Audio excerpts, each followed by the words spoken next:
को पूरा करना, क्योंकि ये टॉपिक ऐसा नहीं है जिसको लंबा खींचा जाए, इसके लिए समय वेस्ट किया जाए। 1857 की क्रांति, पहले आपको एक बात जाननी है, विधिवत अध्ययन सब्जेक्ट के लिए रहेगा। हम कहते हैं 1857 की क्रांति के कारण क्या थे, हम ये पढ़ते हैं। इसलिए एक लाइन कहता हूं, जब भी किसी विद्यार्थी को एक बात कहते हैं 1857 की क्रांति का कारण बताओ, तो कहते हैं चर्बी वाले कारतूस। इससे घटिया जवाब और कोई नहीं हो सकता। अगर फर्स्ट ग्रेड की दृष्टि से हम पढ़ें, कभी भी चर्बी वाले कारतूसों से बड़े बड़े साम्राज्यों का अंत नहीं होता।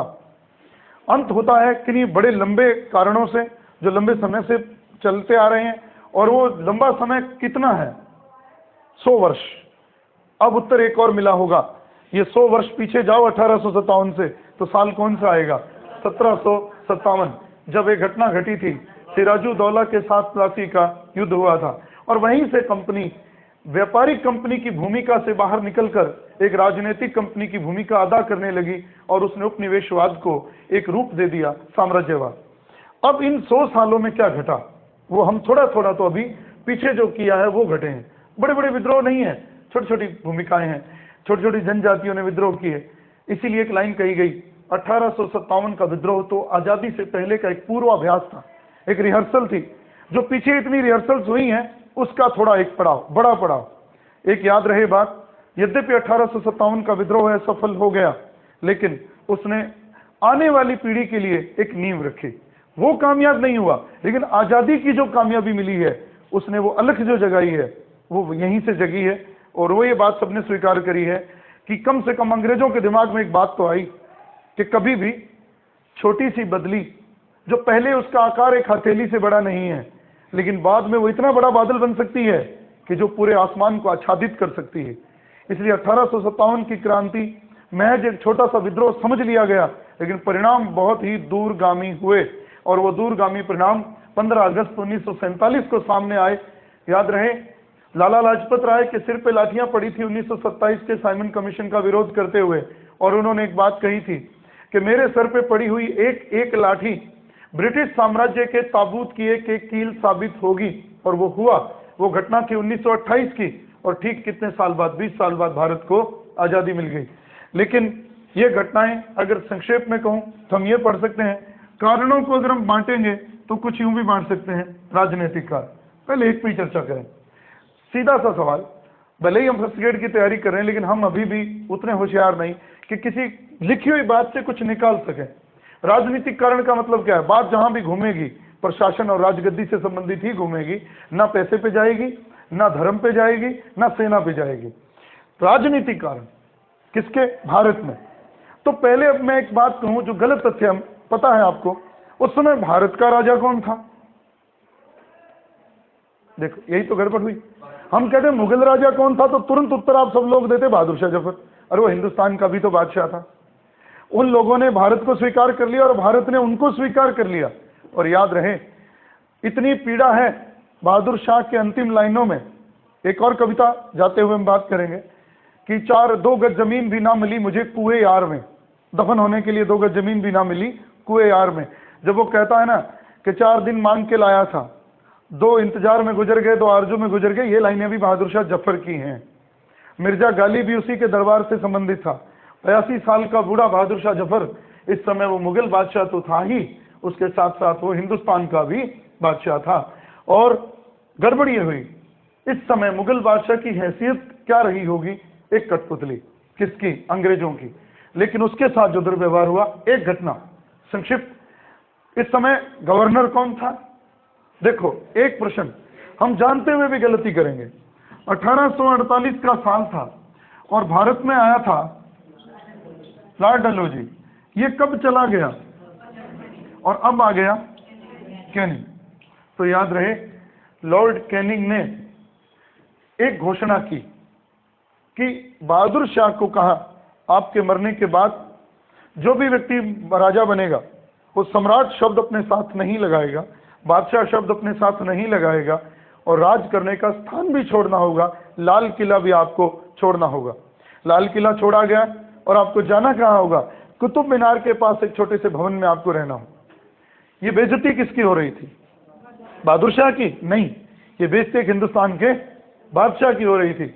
अब इससे सभ्य बात तो सीधी है, दुखी कौन होंगे? मुस्लिम। क्यों? वो क्यों दुखी होंगे? वो बात कह भी रहे थे कि अंग्रेज तैमूर के वंश को खत्म करना चाहते हैं। बाबर किस वंश का था? तैमूर, 5वां वंशज, चंगेज खां का 14वां वंशज।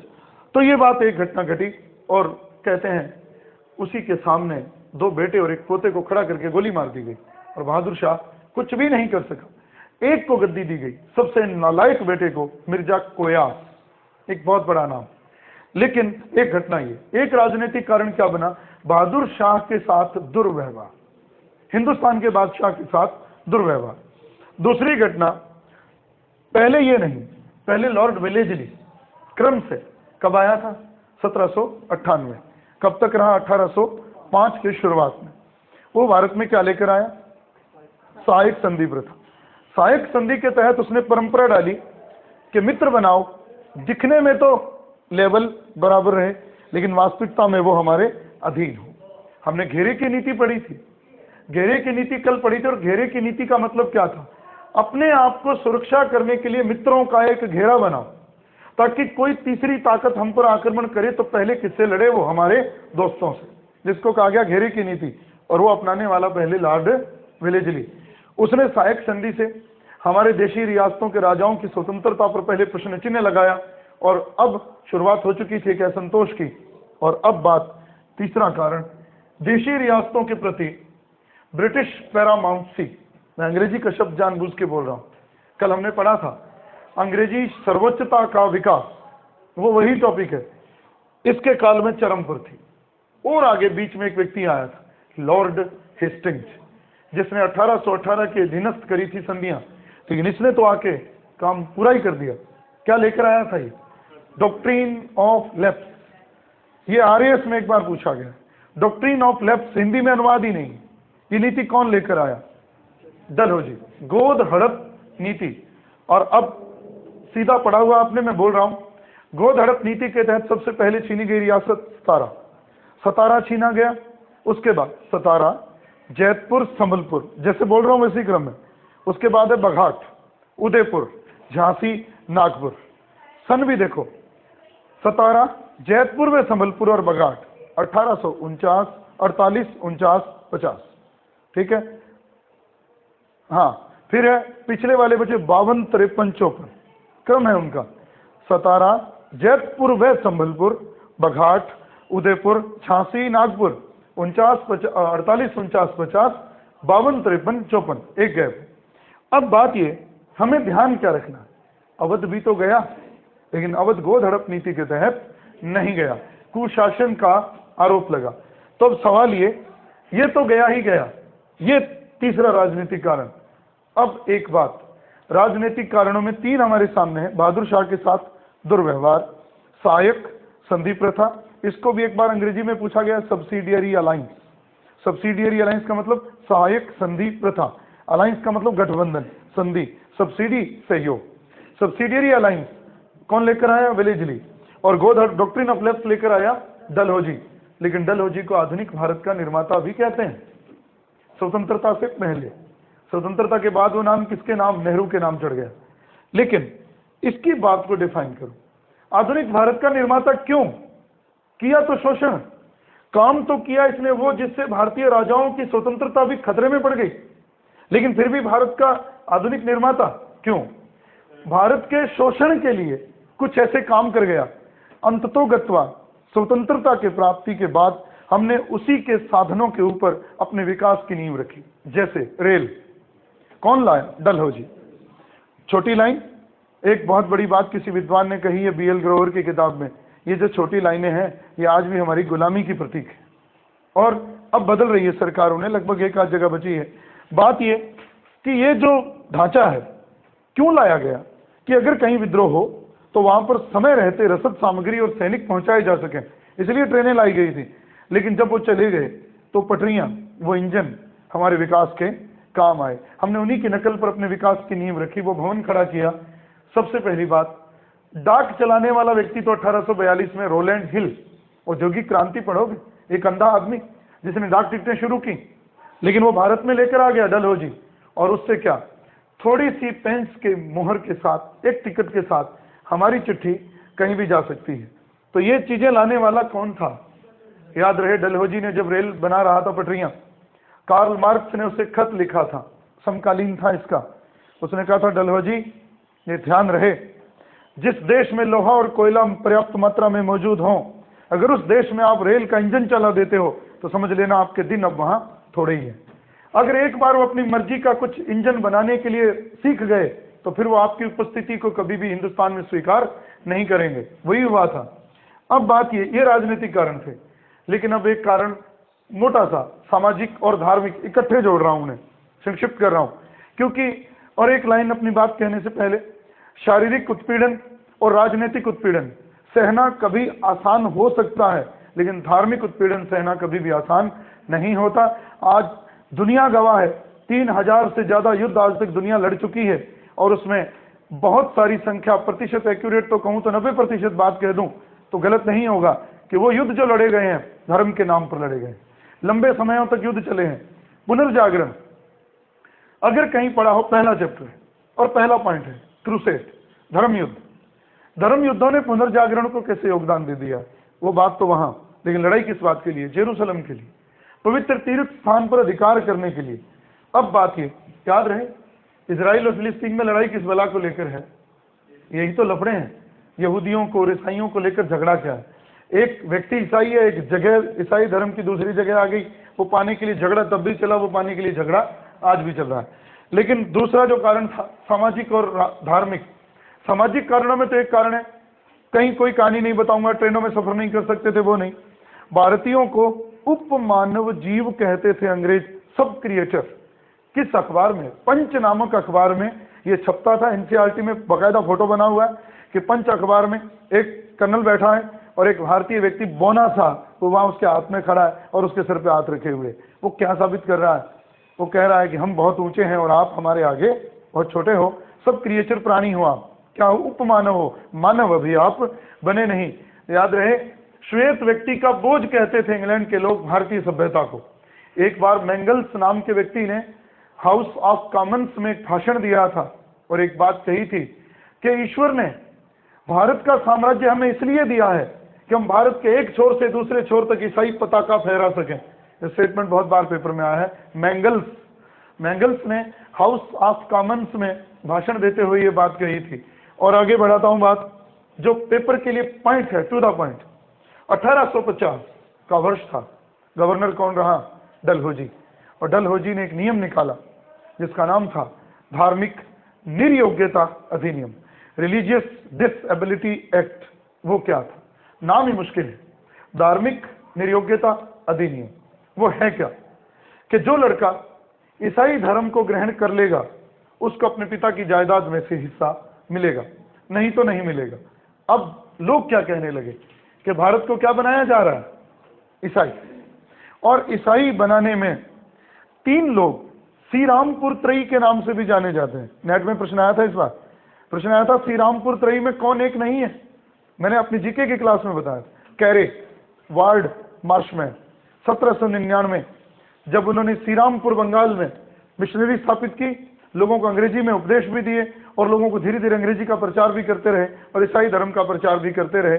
याद रहे, शिक्षा पर खर्च करने के लिए जहां 1 लाख रुपया पहली बार 1813 में मंजूर हुआ, वहीं 1813 में ही ईसाई मिशनरियों को भारत में बसने की अनुमति मिल गई। और उससे नुकसान क्या हुआ? यहां हम लोग एक बात कहने लगे, जब भारत को ईसाई बनाने का प्रयास किया गया, जब आप ईसाई धर्म ग्रहण कर लोगे तो सेना में ऊंचे पद मिलेंगे, नौकरी में ऊंचे पद मिलेंगे, अगर आप ईसाई धर्म ग्रहण कर लोगे तो पिता की जायदाद में से हिस्सा मिलेगा। ये क्या कहने लगे लोग कि कंपनी औरंगजेब की भूमिका अदा कर रही है और हमें शिवाजी बनना। क्यों? औरंगजेब की नीतियां क्या थी? धार्मिक कट्टरता की। और शिवाजी क्या थे? हिंदू पद पातशाही। बात ये तीसरी घटना अब इसके बाद जुड़ी। अब बात, एक बात और, हमारे देवताओं को ठोकरें मारना, धर्म यात्राओं पर प्रतिबंध लगाना, रामायण और महाभारत को काल्पनिक ग्रंथ कहना, ये लोगों के लिए सहनशीलता के बाहर हो रहा था, ये सहनीय नहीं था। अब हुआ क्या? अब जो घटनाएं धीरे धीरे बहुत करीब हैं वो, और बहुत ही महत्वपूर्ण भी है, वो ऐसा कारण है जो अलग चैप्टर है, पर फिर भी एक कोशिश करेंगे हम कि उसको थोड़ा समझ सकें। आर्थिक कारण, समेटो तो बात इतनी कह सकता हूं कि अर्थव्यवस्था जिन पर खड़ी है, किसानों पर और उद्योगों पर।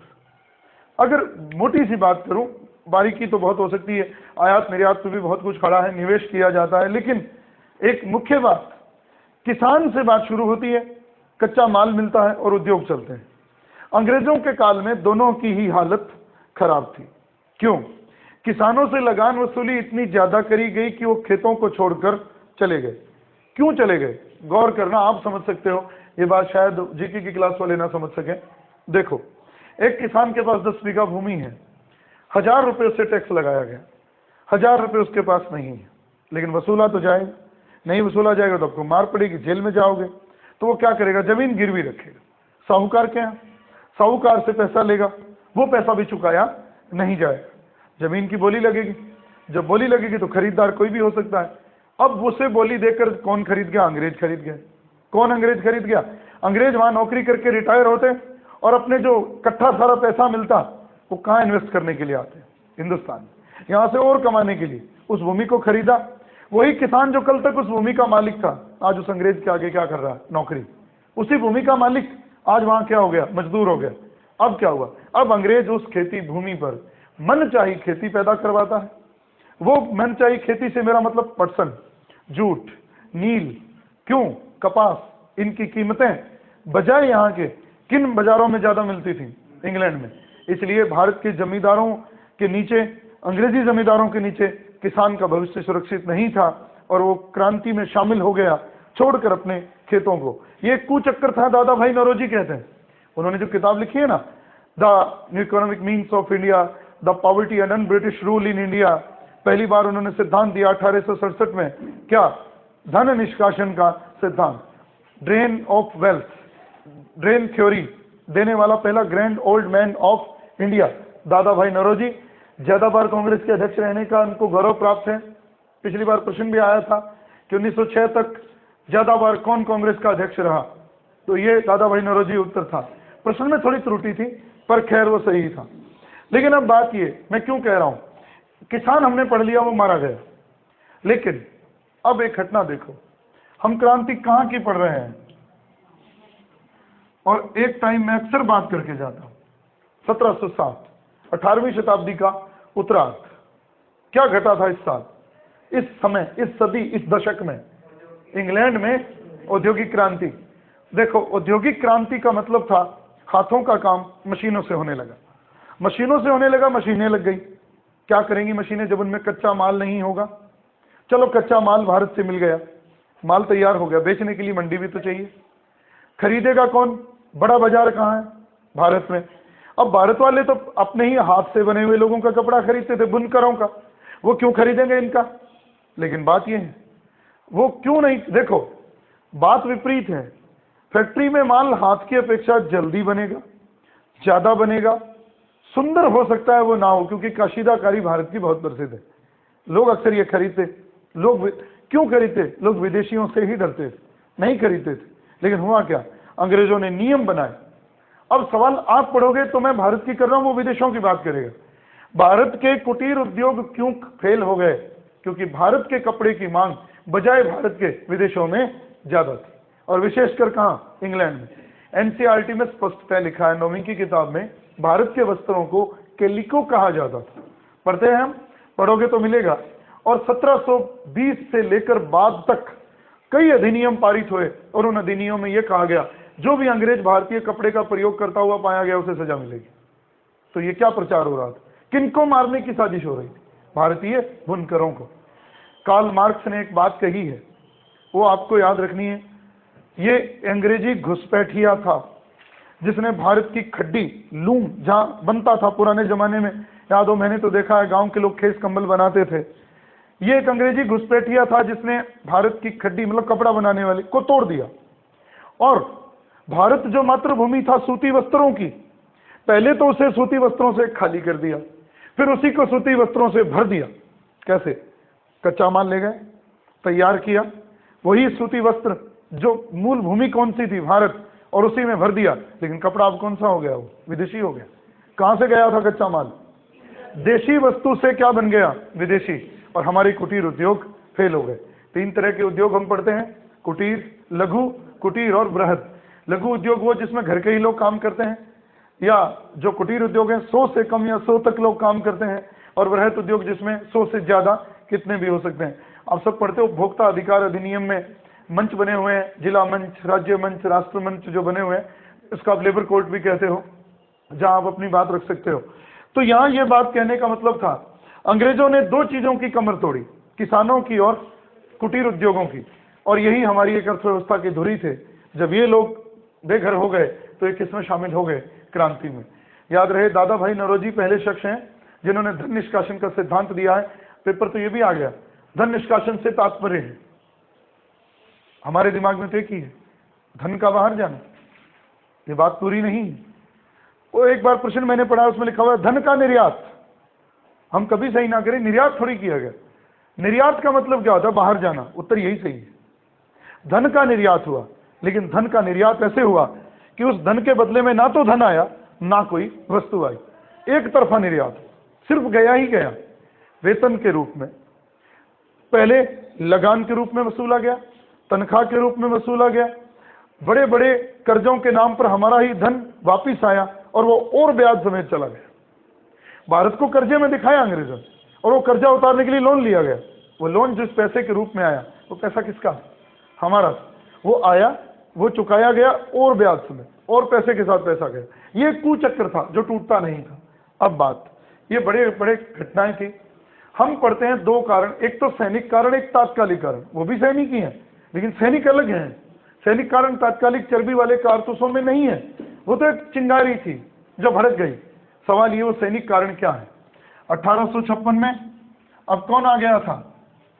कैनी, और उसने एक घोषणा की, जो सैनिक देश के बाहर विदेश सेवा करने के लिए नहीं जाएगा उसको नौकरी से हटा दिया जाएगा, पेंशन भी नहीं मिलेगी और छावनियों में रहने की इजाजत भी नहीं मिलेगी। समय पूर्व आपको क्या मिल जाएगा? रिटायरमेंट। लेकिन यह पढ़ने से पहले, ये तो एक बिल्कुल आग थी, उससे पहले भी कुछ था। यहां से प्रश्न बनेगा, भारत में अंग्रेजों के दौरान, काल के दौरान, सेना में हमारे लिए जो सबसे बड़ा पद था वो सूबेदार का था, और सामान्य जॉब में, सिविल जॉब में हमारा जो सबसे बड़ा पद था सदर अमीन, थोड़ा बहुत मिलता जुलता नायब तहसीलदार। सदर अमीन के वेतन 500 रुपए और सूबेदार का वेतन 60 या 70 रुपए। लेकिन दोनों ही सूरतों में हालत और खराब थी। तरक्की के अवसर केवल उस व्यक्ति के लिए थे जो कौन सा धर्म अपना लेगा, ईसाई। लेकिन अब बात ये तो ऊंचा पद है, अब थोड़ा और आइए नीचे, आम आदमी, सैनिक। पहले ये जान लेना, सबसे ज्यादा सैनिक आते कहां से थे? ये प्रश्न पूछ लिया जाए, बंगाल से। तब तक दो जगह थी, सबसे बड़ा एरिया बंगाल, 60% सैनिक कहां से आए? बंगाल से। दूसरा एरिया था यूपी, अवध, संयुक्त प्रांत भी कहा गया। ये दो बड़े प्रांत थे, और ज्यादातर सेना में ब्राह्मण थे। अगर हिंदुओं की बात करें, ये लोग कभी भी, अब सवाल ये उठता है, हम उठाएं सवाल, सेना का मतलब क्या होता है? देशभक्ति। अंग्रेजों की सेना में देशभक्ति किसके कर रहे हैं? हिंदुस्तान के कर रहे हैं, अंग्रेजों की भी नहीं कर रहे हैं, ये कर रहे हैं, उदर पूर्ति कर रहे हैं वो, क्योंकि सेना एक बहुत बड़ा भाग है जॉब पाने के लिए। और वहां वो गया क्या पाने के लिए? कि मेरे को रोटी का जुगाड़ हो जाए। आज भी सेना में जो लोग जाते हैं, देशभक्ति तो वहां मजबूरी में सिखा देते हैं वो लोग, बड़ा मुर्गा बनाते हैं वो, तब आदमी भूल जाता है सब। जब जाता है ना, तब तो क्या सोच के जाता है? वेतन। बहुत कम लोग होते हैं, मैं ये नहीं कहता जंगल में शेर नहीं होते, बहुत लोग होते हैं जिनका जज्बा होता है कि मैं भी गया था, मेरा भी कोई जज्बा देशभक्ति का नहीं था, लेकिन इतना पता था रोज मरने से अच्छा एक बार मरो। और एक इच्छा थी वर्दी पहनने की और बंदूक उठाने की, पर खैर वो परिस्थितियों ने नहीं होने दिया, ज्वाइन कर ली, छोड़ दी। बात ये कि यहां क्या हुआ, बंगाल और अवध से आते थे लोग ज्यादा, लेकिन उनमें अंग्रेजों की भक्ति भावना नहीं थी, हिंदुस्तान की भक्ति भावना थी। इसलिए आप जब इस चैप्टर को कभी भी शुरू करोगे, जिस भी गाइड में कुछ पढ़ोगे, बक्सर का युद्ध हुआ, सेना ने विद्रोह किया। सेना ने विद्रोह तब भी किया, 1806 में वेल्लोर में सेना ने विद्रोह किया, 34वीं टुकड़ी ने फिरोजपुर में विद्रोह किया।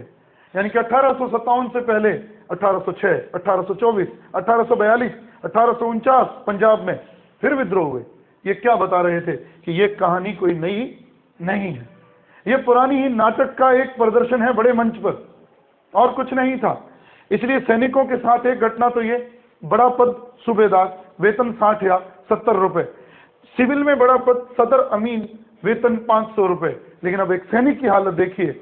उस समय हमारी सेना का अनुपात, किताबों में पढ़ोगे अनुपात 4 लिखा है, जोड़ोगे तो 1:5 आएगा।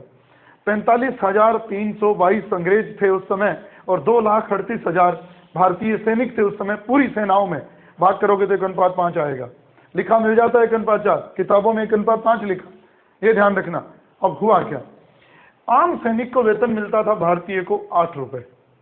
उसी 8 रुपए में वो जूते कपड़ा सब लेकर आएगा अपने पैसे से, और एक अंग्रेज को 500 रुपए तक भी मिलेगा, और उसको सारा हथियार और जितना भी अपना साजो सामान है वो कहां से मिलेगा, सरकार की ओर से। ये घटनाएं क्या कर रही थी, सैनिकों को असंतुष्ट कर रही थी। और एक बात, सवाल ये, एक उत्तर देता हूं, वो हमने अब तक सबने जाना है कि तात्कालिक कारण था। 1856 में कैनिंग एक अधिनियम लाया, सैनिक निर्योग्यता अधिनियम। उस सैनिक निर्योग्यता अधिनियम में मतलब क्या था, जो सैनिक विदेशों में सेवा करने नहीं जाएगा उसको नौकरी से निकाल दिया जाएगा, उसको पेंशन नहीं मिलेगी, छावनी में जगह नहीं मिलेगी। सवाल ये कि जब आप अंग्रेजों की सेना में हो ही गए शामिल, धर्म से तो आप गिर गए, फिर आप विदेश क्यों नहीं जा सकते? सवाल ये, क्यों नहीं जाते थे लोग? और आप उत्तर एक पढ़ोगे, वो अपने धर्म विरुद्ध समझते थे जाना। मैं कह चुका हूं, आपने एक विदेशी की सेना में भर्ती होकर धर्म से तो आप गिर गए, फिर क्यों? फिर उन्होंने स्वीकार क्यों नहीं किया? हालत ये थी, इन्हीं दिनों में अफगानिस्तान का आक्रमण किया था उन्होंने, अंग्रेजों ने। जो लोग वहां लड़ने गए थे, वापस आने के बाद हमारी समाज के लोगों ने उनको समाज में शामिल ही नहीं किया। जवाब दे दिया कि आपको हम समाज से बाहर करते हैं। आप समुद्र पार चले गए, समझ लो आप देश से पार चले गए, देश की सीमाओं को आप लांघ गए।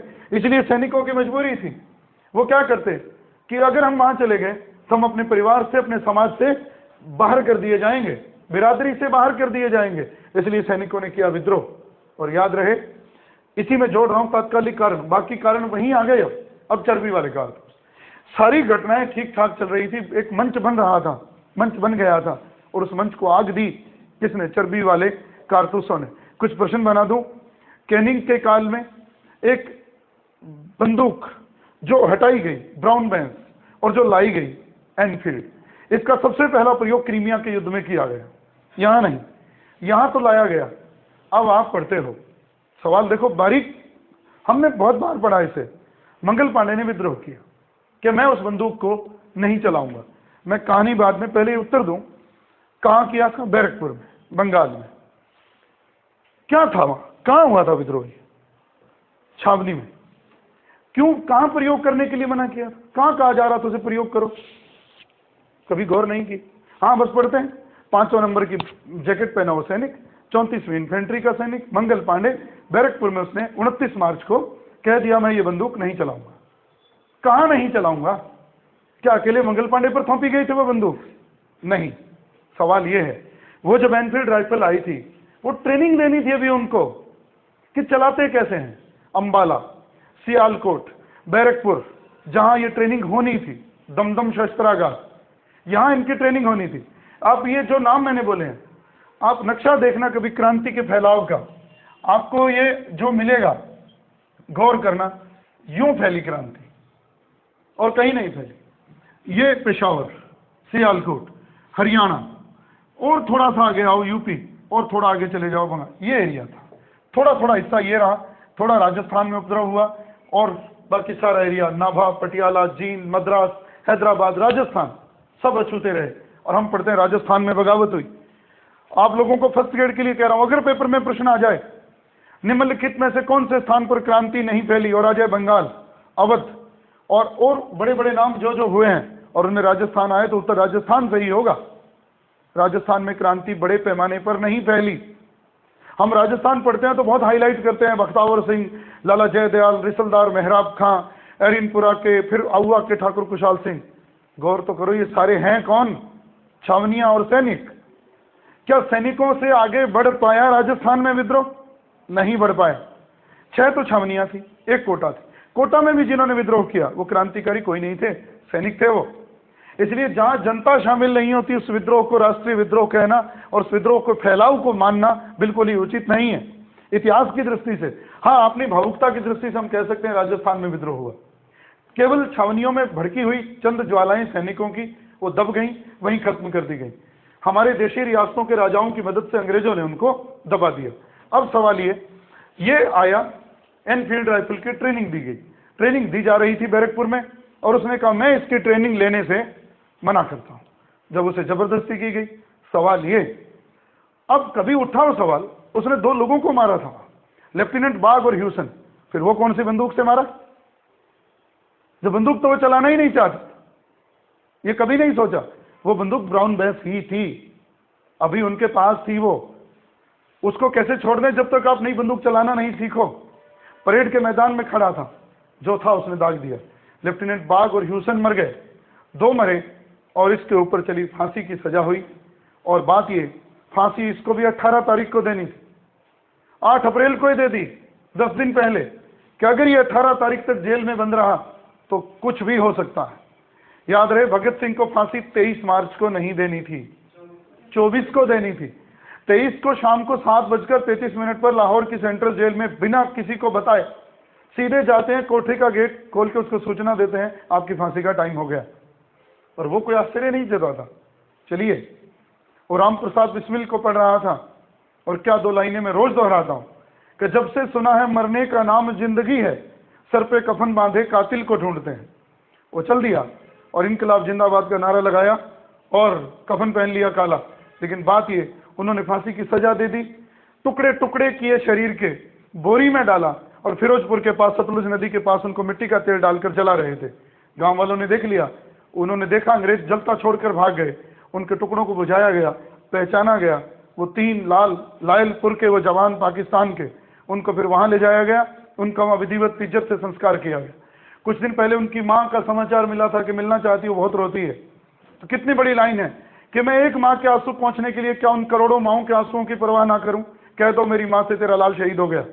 और तब उसकी मां ने कहा था, मैं चाहती हूं, भगवान से कहती हूं कि मेरे को ऐसे 1000 बेटे दे कि मैं उनको किस पर कुर्बान कर दूं? देश पर।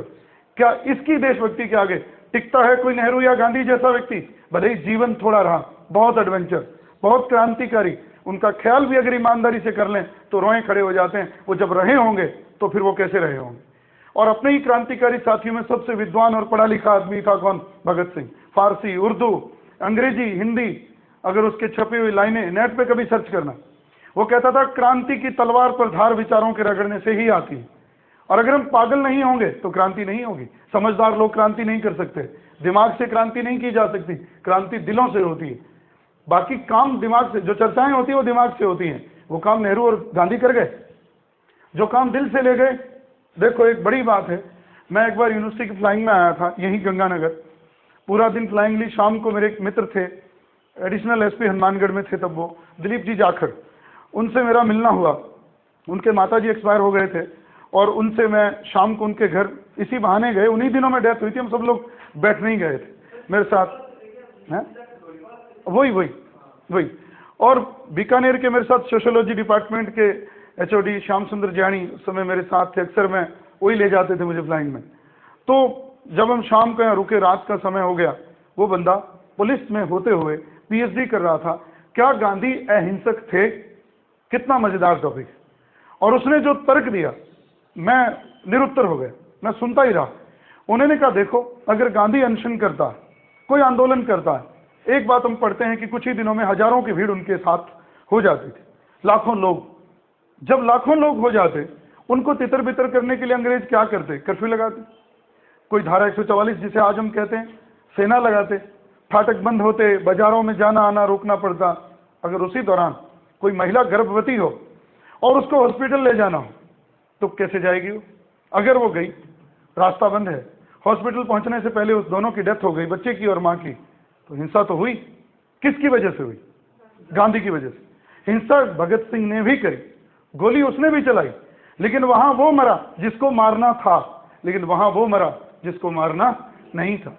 बहुत फर्क है, सूक्ष्म हिंसा है। अगर वो कहता है कि मेरी बात मान लो, नहीं तो मैं अनशन कर दूंगा, दुख किसे पहुंचा रहा है? अपने को। हिंसा तो ये भी है, चाहे अपने शरीर को दुख दो, चाहे दूसरों को दो, हिंसा तो ये भी है। लेकिन वो सूक्ष्म हिंसा है, वो दिखने में नहीं आती। तो जब इन पर आलोचनात्मक मूल्यांकन करें तो बातें बहुत दूर तक जाती। अब बात ये भी घट गया। दोबारा बात कर दूं राजनीतिक कारणों में, बहादुर शाह के साथ दुर्व्यवहार, लॉर्ड वेलेस्ली की सहायक संधि प्रथा, गोद हड़प नीति किसकी, डलहौजी की, और एक बात, बहादुर शाह के बच्चों को सामने ही खड़े करके गोली मार दी गई और वो कुछ नहीं कर सका, बेबस 82 साल का बूढ़ा। घटना घटी। सामाजिक और आर्थिक कारणों में एक बात पढ़ लेना, पंच नामक अखबार उप मानव जीव कहती थी इनको। और दूसरी बात इसके साथ जोड़ दूं, 1850 में एक धार्मिक अभियोग्यता अधिनियम आया, जिसमें क्या था, जो लड़का ईसाई धर्म ग्रहण कर लेगा वो क्या होगा, जायदाद का हकदार होगा, पिता की, अन्यथा नहीं। तब कहा क्या गया, अंग्रेज औरंगजेब की भूमिका में है और हमें शिवाजी बनना है। खैर आगे बढ़े। उसके बाद एक घटना आई जिसको हमने आर्थिक कारण कहा, किसानों पे और कुटीर उद्योगों पे हमने बात की। फिर एक बात हमने पढ़ा, सैनिक कारण। सैनिक कारणों का मतलब चर्बी वाले कारतूस नहीं थे। सैनिक कारण का मतलब था बड़ा पद सूबेदार, सिविल में बड़ा पद सदर अमीन, उधर 500 इधर 60 रुपए, आम सैनिक की तनख्वाह 8 रुपए, हिंदुस्तानी की जिसमें सारा साजो सामान हमें खरीदना है। अनुपात क्या था, 2,38,000, 45,322 भारतीय नहीं अंग्रेज थे। अब हुआ क्या, सबसे ज्यादा सैनिक आते कहाँ थे, बंगाल और यूपी से, ज्यादातर ब्राह्मण थे, देशभक्ति नहीं मजबूरी थी। अब एक घटना घटी, 1856 में कैनिंग एक अधिनियम लेकर आया कि कोई व्यक्ति अगर देश के बाहर सेना की सेवा करने नहीं जाएगा तो उसे रिटायर कर दिया जाएगा समय से पहले। और ये गड़बड़ मैंने बता दी है। वो बाहर जाने से क्यों डरते थे, क्योंकि आने के बाद उनको समाज स्वीकार नहीं करता था, इसलिए एक तनावपूर्ण माहौल था।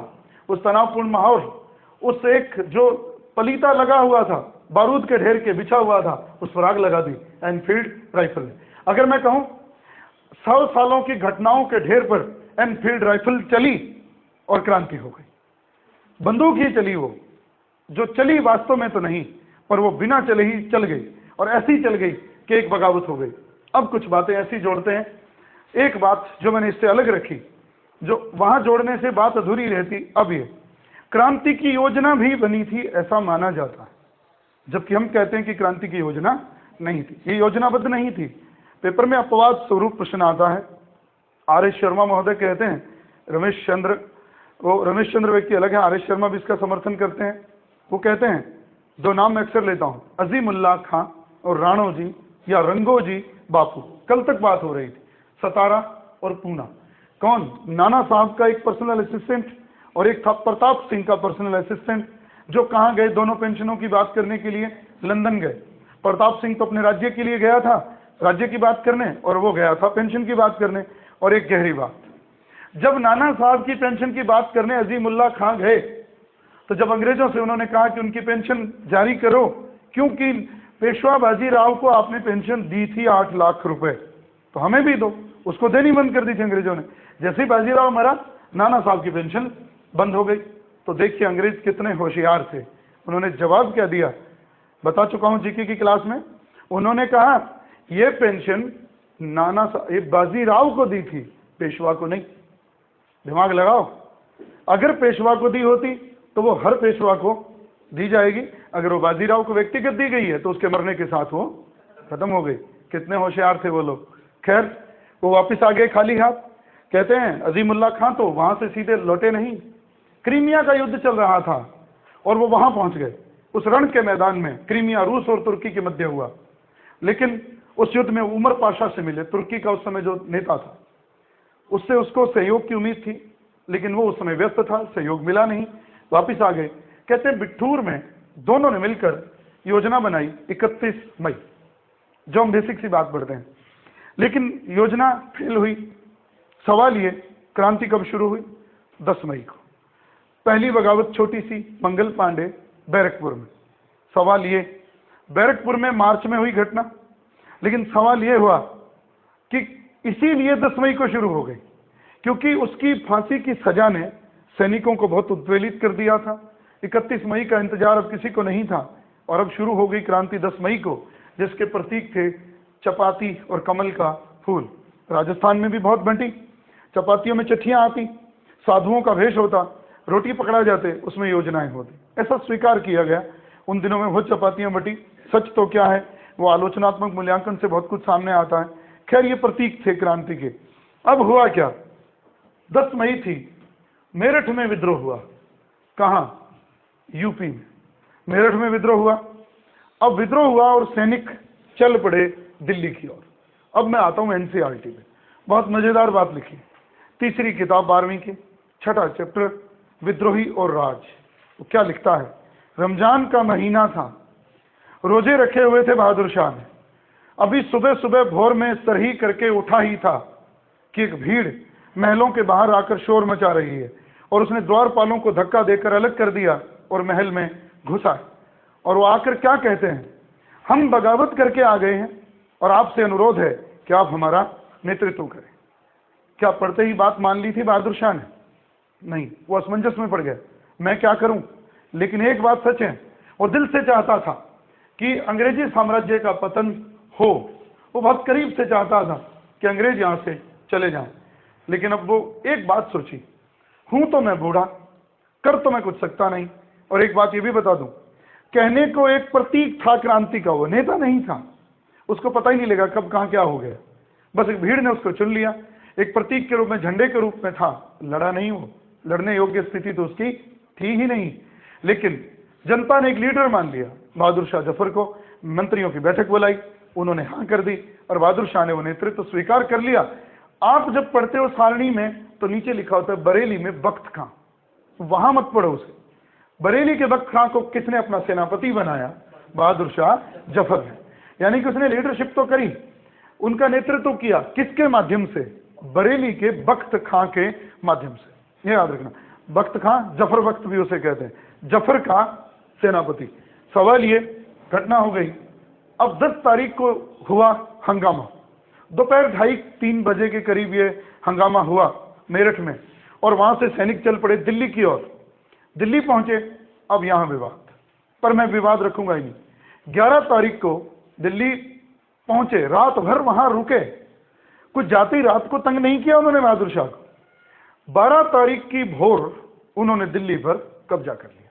जितने भी अंग्रेज वहां दिखे उनको गोलियों से उड़ा दिया गया। और वहां बात बीच में रोकूं, मुझे याद आई नई बात। सवाल ये उठा कि क्या वास्तव में बंदूक के कारतूसों में चर्बी थी भी कि नहीं? सवाल ये भी तो है, ये घटना कैसे घटी? अफवाह बहुत पहले उड़ी, जांच बहुत बाद में हुई। अंग्रेजों ने तो स्वीकार ही कर लिया चर्बी नहीं थी, वो तो मानेंगे। क्यों? वो इस अफवाह से डरे। कहते हैं दमदम शस्त्रागार जो बंगाल में था, वहां हथियार रहते थे, और हथियारों की रक्षा करने के लिए कुछ लोग वहां पहरेदार होते थे। एक अर्दली एक दिन एक घड़े से पानी पीने लगा, और एक ब्राह्मण ने उसे टोका कि पानी मत पियो, हमारा धर्म भ्रष्ट हो जाएगा। तो अर्दली ने कहा, मैं देखूंगा आपका धर्म जब आप क्या करोगे, उस बंदूक को चलाओगे, उस कारतूस का प्रयोग करोगे। उसने कहा क्या? उसने कहा उसमें गाय और सुअर की चर्बी है। सच किसी ने नहीं टटोला, और आग की तरह बात फैल गई। आज वर्तमान में डॉक्टर विंसेंट एडम स्मिथ ने यह प्रूव कर दिया है, वुलिच शस्त्रागार में कारतूसों में चर्बी मिलाई जाती थी। ये याद रखना, वुलिच शस्त्रागार, डॉक्टर एडम स्मिथ। अब बात ये, क्रांति घटी, अब मैं इस क्रांति को समेटूंगा। अब बाकी घटनाएं रटने की हैं, वो मैं अब बोल ही रहा हूं, लिख नहीं रहा, क्योंकि बाकी लोगों ने पढ़ा है। दिल्ली में क्रांति का नेतृत्व किया बहादुर शाह जफर ने। लखनऊ में क्रांति का नेतृत्व किया। अब लखनऊ सीधा मत पढ़ो, आपको सबको पता है अवध कैसे मिलाया गया था। कुशासन, अवध का नवाब अंतिम था जिसको कुशासन के तहत छीन लिया गया, वाजिद अली शाह। वो बेचारा सदमे में मर गया, और उसकी विधवा जिनका नाम बेगम हजरत महल, जिसने अपने बेटे बिरजिस कादिर को अंग्रेजों के खिलाफ जाकर नवाब बना दिया। तो बेगम हजरत महल लखनऊ में नेतृत्व करने वाली, मौलवी अहमदुल्लाह ने भी इनका सहयोग किया था। कानपुर में नाना साहब, कौन नाना साहब? धोंदू पंत, पेशवा बाजीराव के दत्तक पुत्र। तारीखें भी बोल दो, दिल्ली 12, कौन सी 12 मई, लखनऊ कब? 4 जून, कानपुर 5 जून, फिर झांसी 4 जून। झांसी में कौन? रानी लक्ष्मीबाई। बात ये तो बड़ा है। और एक नाम जो पेपर में आता रहा है, बिहार में आरा जिले के जगदीशपुर के कुंवर सिंह, 12 जून। ये इतने नाम। अब कुछ एनसीईआरटी से फिर बात है। मौलवी अहमदुल्लाह फैजाबाद, जो प्रश्न देगी आपको, क्या वो जो आदमी था वहां लंबा तगड़ा आदमी, जब चलता था तो डंका बजता था, लोग डंका बजाते थे, इसलिए उसको डंका शाह भी कहते थे, एनसीईआरटी कहती है। डंका शाह की उपाधि मौलवी अहमदुल्ला। लेकिन बात एक और, वो पहला व्यक्ति था जिसने 1857 की क्रांति को जिहाद घोषित किया, मौलवी अहमदुल्ला। और सरकार ने उसको जिंदा या मुर्दा पकड़ने पर 50,000 रुपए की इनाम की राशि भी रखी थी। एकमात्र व्यक्ति था वो। तो इसलिए याद रखें, वही गोली का शिकार होकर मरा था पोवाया नाम की जगह पर, अपनी ही रियासत में, फैजाबाद में। लेकिन याद रहे, डंका शाह मौलवी अहमदुल्ला, जिसने जिहाद घोषित किया मौलवी अहमदुल्ला, और जिसके ऊपर सरकार ने 50,000 का इनाम रखा, जिंदा या मुर्दा, मौलवी अहमदुल्ला। और बिहार में जगदीशपुर में कुंवर सिंह, जिन्होंने क्रांति को नेतृत्व दिया। अब याद रखो कितने लोग हो गए, बहादुर शाह, बेगम हजरत महल, झांसी की रानी लक्ष्मीबाई, नाना साहब, जगदीशपुर के कुंवर सिंह, मौलवी अहमदुल्ला, और एक और नाम बरेली का बख्त खां। ये इतने आपको याद रखने हैं। और एक और नाम भी आता है इलाहाबाद में, लियाकत अली खान, लेकिन छोटा सा नाम। अब कुछ और नाम प्रश्न पे प्रश्न है अब रट्टा मारने के। जहां आत्मसमर्पण हुआ बहादुर शाह जफर का, जहां उसने सरेंडर किया, अब आप लोगों को पता होना चाहिए किसके मकबरे में, हुमायूं के मकबरे में। वो वही हुमायूं का मकबरा, ईरानी शैली, दोहरी गुंबद, लाल पत्थर, ताजमहल का पूर्वगामी, और वहां पर कितने 9 लोगों को दफनाया गया है, मुगलों का कब्रिस्तान कहलाता है। और वहीं 20 सितंबर 1857 को हडसन के सामने उसने आत्मसमर्पण कर दिया। उस पर और उसकी पत्नी जीनत महल पर कोर्ट मार्शल हुआ, मुकदमा चला, आजीवन देश निकाला दिया गया, रंगून भेज दिए गए, वहीं रहता हुआ मरा। कब? 1862 में। जाते ही नहीं मर गया। और वो उसकी कब्र पे लिखा है, कितना दीन है जफर, जिसको दफन होने के लिए 2 गज जमीन भी नसीब अपनी मातृभूमि में नहीं हुई। और एक साथ बात और जोड़ दूं, दिल्ली में उसने अपना मकबरा बनवाया था, वो खाली है, दफन भी नहीं हो सका उसमें। एक मकबरा है दिल्ली के अंतिम बादशाह का, जिसमें कोई दफन नहीं हुआ, खाली है वो, बहादुर शाह जफर का मकबरा। बात ये, बहादुर शाह रंगून चला गया, कानपुर के नाना साहब नेपाल चले गए, बेगम हजरत महल भी नेपाल चली गई, गुमनामियों में मर गए। और विलियम टेलर को समर्पण कर दिया जगदीशपुर के कुंवर सिंह ने। और फैजाबाद के मौलवी अहमदुल्ला को पोवाया में मार दी गई गोली। इस तरह से क्रांति फैली, जितनी जल्दी फैली उतनी ही जल्दी सिमट गई। सवाल ये, कैसे सिमट गई? एक बात कही थी कैनिंग ने, उसका नाम तो नहीं मिला, ग्वालियर में सिंधिया। उसने कहा था अगर सिंधिया भी शामिल हो जाता क्रांति में तो हमें कल ही बिस्तर गोल करना पड़ता। और कैनिंग ने कहा होता, कही भी थी बात, कि अगर इनमें से योग्य एक भी रहा होता तो हमें यहां से जाना पड़ता। जब झांसी की रानी मरी थी तो ह्यूरोज, बहुत बड़ा नाम, जिसने एक बात कही थी, यहां सोई हुई औरत इन क्रांतिकारियों में अकेली मर्द है। ये बात याद रखना। और दूसरी बात, जिसने उनको दबाया, हडसन ने जफर को, कानपुर में कैंपवेल नाना साहब को, लखनऊ की Begum Hazrat Mahal Campbell, William Taylor Jagdishpur के कुंवर सिंह, और एक नाम बहुत बड़ा ह्यूरोज, जिसने गोली मारी झांसी की रानी लक्ष्मीबाई को, जिसको महक परी भी कहते हैं, महल परी किसको, बेगम हजरत महल को कहते हैं। अब बात ये घटना थी जो घट गई, ये दबा दी गई। सवाल ये है, अब कुछ और प्रश्न, मुश्किल प्रश्न, पूरा चैप्टर करके ही जाऊंगा, भले 3 बज जाए। अब हिलना नहीं, आप थक गए तो कोई बात नहीं, थक मैं भी गया, पर अब बात मजा आ रहा है पढ़ाने में, फिर कल नहीं आएगा। क्रांति खत्म हो गई। सवाल ये, क्रांति सफल हो गई किन के लिए? अंग्रेजों के लिए। किन की मदद से? देशी रियासतों। तब जाकर उनकी एक नीति में भी परिवर्तन आया था। कई लोग अगर नहीं होते, पुल का काम नहीं करते, तो अंग्रेजी साम्राज्य खत्म हो जाता। इसलिए इसके बाद जो भी नीतियां बनी, अंग्रेजों ने देशी रियासतों को प्रमोट किया। फूट डालो राज करो की नीति शुरू हुई 1857 की क्रांति के बाद। 1858 में महारानी विक्टोरिया का दरबार लगा और वहां पर उनके जय घोष के नारे के साथ कुछ घोषणाएं करी गई कि अब हम साम्राज्य विस्तार और नहीं करेंगे, हम गोद हड़प नीति को बंद कर देंगे। लेकिन ईस्ट इंडिया कंपनी ने जो संधियां आज तक करी हैं उनको अक्षरश निभाया जाएगा। और अब हम हो गए किसकी प्रजा? सम्राट की। और थोड़े ही समय बाद उनको केसर हिंद का खिताब भी दे दिया गया। 1876 रॉयल टाइटल अधिनियम, भारतीय या उच्च जातीय उपाधि अधिनियम। अब प्रश्न ही प्रश्न है यहाँ से।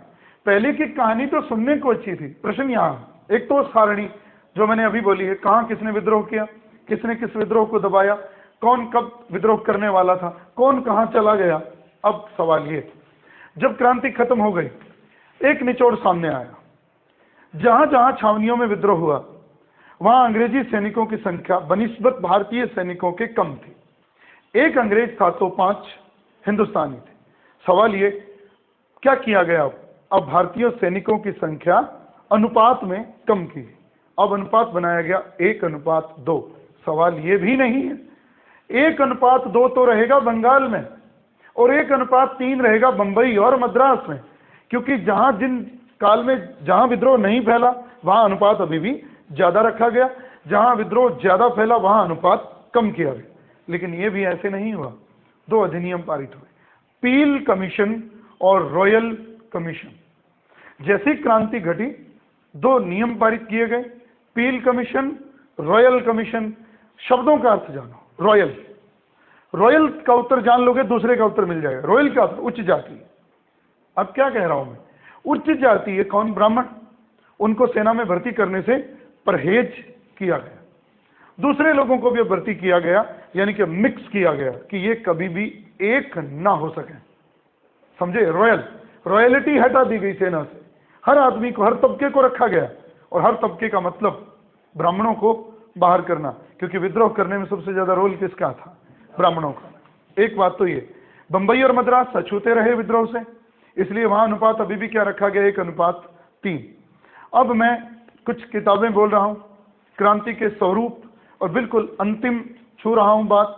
क्रांति जब तक पूरी नहीं हुई, जब तक हम एक लाइन पूरी ना कर लें, the discuss of nature of 1857, कि 1857 की क्रांति वास्तव में थी क्या? सवाल यह है।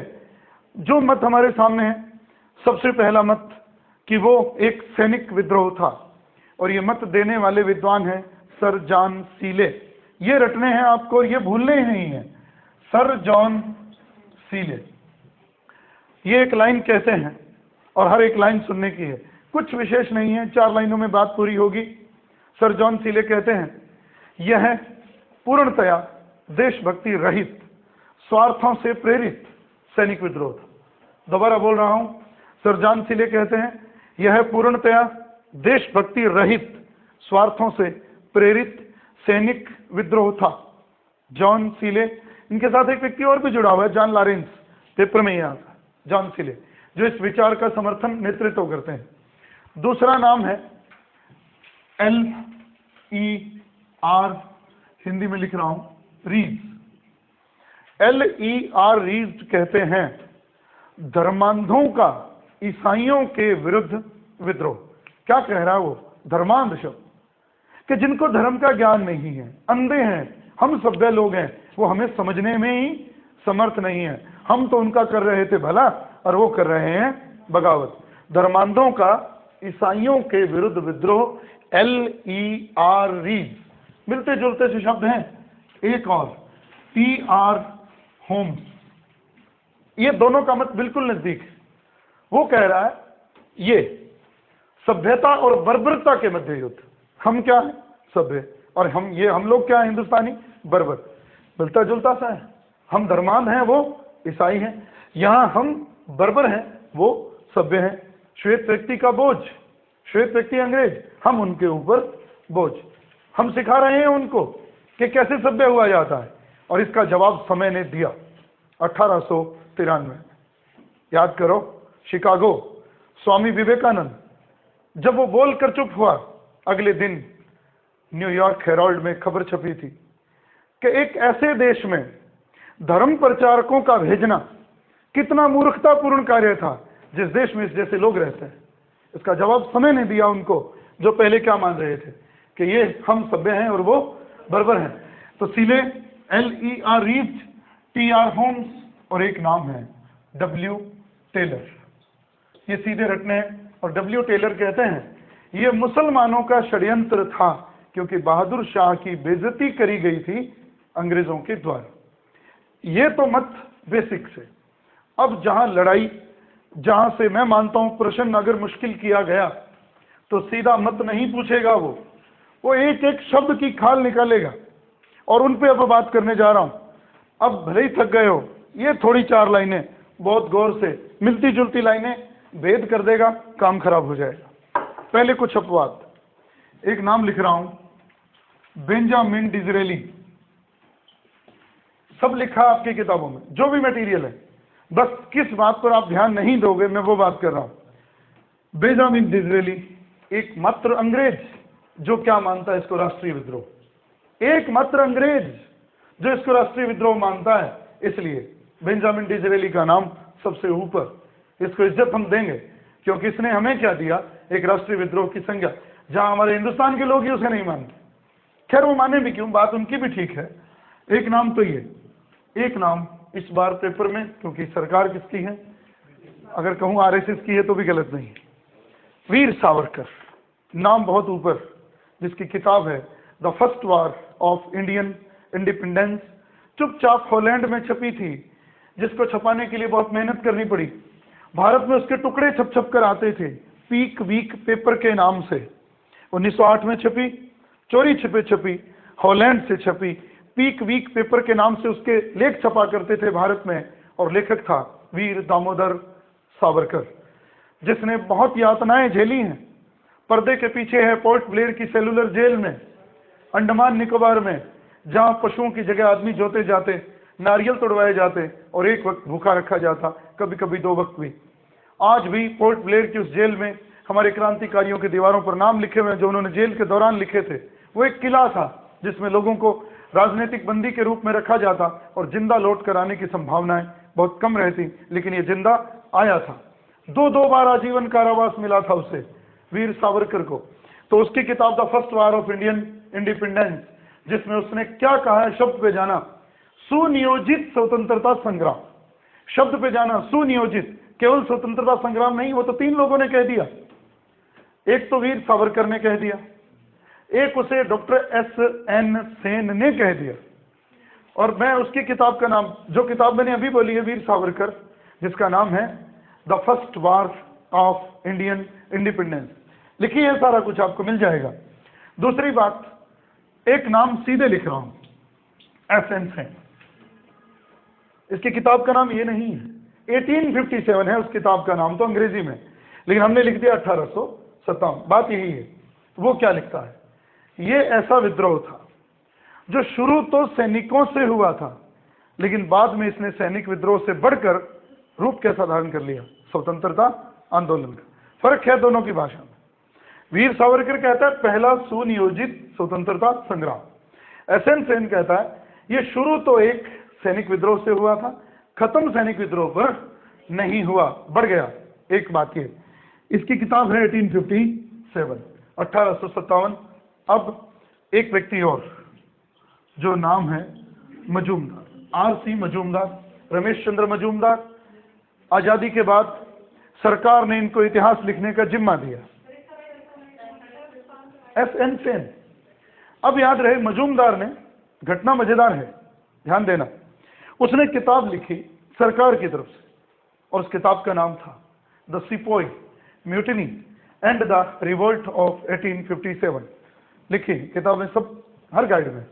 सुनिए क्या कह रहा हूं। उसने उस किताब में क्या लिख छोड़ा कि ये ना तो पहला, ना राष्ट्रीय और ना ही स्वतंत्रता संग्राम, ये क्या था, सैनिक विद्रोह। किसने लिखवाई थी किताब, सरकार ने।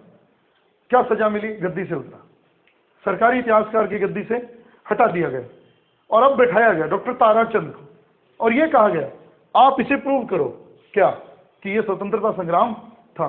आने वाली पीढ़ियां पढ़ें कि हमने आजादी की लड़ाई लड़ी, इससे बड़ी बेवकूफी की बात ही नहीं है कोई। बात यह, इसने जो मूल किताब लिखी है वो है the sepoy mutiny and the revolt of the 1857। जब सरकार ने उसमें इसको अपनी बात नहीं लिखने दी गई तो इसने अपने विचार लिखे, हटने के बाद भी लिखे, और जिस किताब में लिखे the British paramountcy and the revolt of 1857, ये किताब थी वो, जिसमें इसने साबित किया है कि वो एक राष्ट्रीय विद्रोह नहीं था। ये ध्यान रखना। लेकिन अब एक बात और व्यक्ति की, जवाहरलाल नेहरू, जो इसे सामंत विद्रोह मानते हैं। सामंतों का विद्रोह। उन्होंने कोई व्याख्या नहीं की, लेकिन एक लाइन जरूर याद रखना। और एक और नाम, स्टेनले वालपर्ट, अजीब सी परिभाषा दे गया, ये अजीब सा स्टेटमेंट दे गया, बड़ा मजेदार, और मुझे ठीक सबसे यही जजा। ये सैनिक विद्रोह से थोड़ा ज्यादा और स्वतंत्रता संग्राम से थोड़ा कम, बात जमी भी है, ठीक ये इसमें। दोबारा बोल रहा हूं, स्टेनले वालपर्ट, सैनिक विद्रोह से थोड़ा ज्यादा और राष्ट्रीय विद्रोह से थोड़ा कम, ये कुछ था। अब शशि भूषण चौधरी की बिग किताब है जो civil rebellion and the Indian mutinies, वो सब लिखा मिलेगा आपको। किताबें यही थी, यही उसका नेचर था। ये वो क्रांति थी जो जीके में भी पढ़ी, पर कुछ नया था इसमें सब्जेक्ट के लिए जो जीके की क्लास में नहीं था। क्या था नया? एक जोश, एक वो तरीका, क्योंकि यहाँ एक उम्मीद थी कि यहाँ सब्जेक्ट का हर विद्यार्थी उसे